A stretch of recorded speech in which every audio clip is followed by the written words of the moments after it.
What if you had bought something else 3 or 5 years ago? What would your current property value be? And if you have reached your seller's stamp duty or minimum occupation period, it's time to also investigate your property. Let's explore why. A friend found a property selling cheaper than what the first buyer bought for.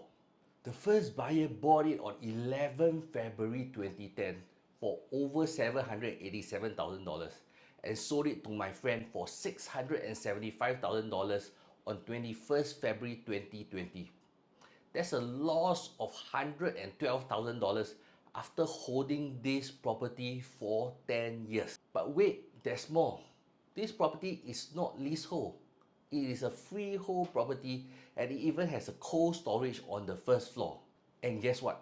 I can find you hundreds of freehold properties that lost money when sold. My conclusion is that freehold or leasehold, it is not the only factor in making your property profitable. A similar unit at Siglap V was recently just sold for $770,000. So my friend will make a profit of about $95,000 if he decides to sell today.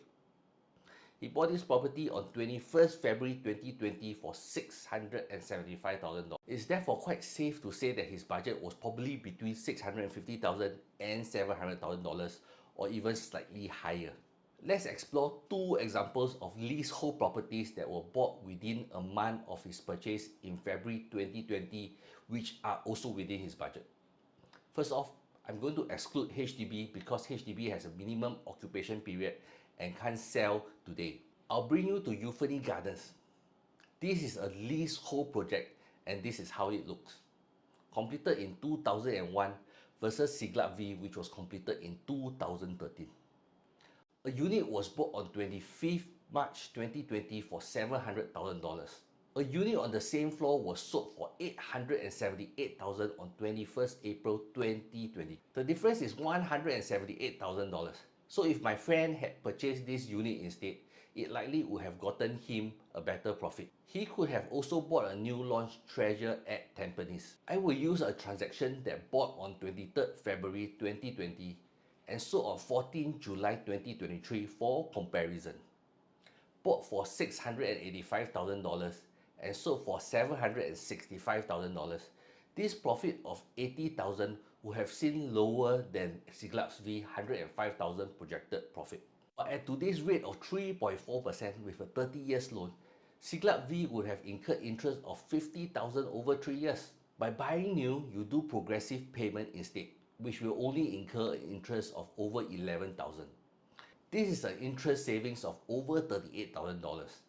So if you factor in the interest rates, the profits are lesser for the Siglap V purchase.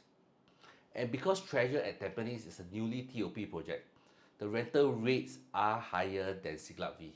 And because I'm kaypoh, I'm going to check what if my friend had bought a unit at the place I'm staying in. There's no one bedder in Privé, so the nearest comparison is a unit that costs $776,000 sold on 4th November 2019. A unit of the same size was recently sold for $1,025,000 on 24 February 2023. This will net him a profit of $249,000. I believe that buying in places with urban transformation factor gives you higher profit rather than whether the property is freehold or not. My name is Edwin. Contact me for a property review today.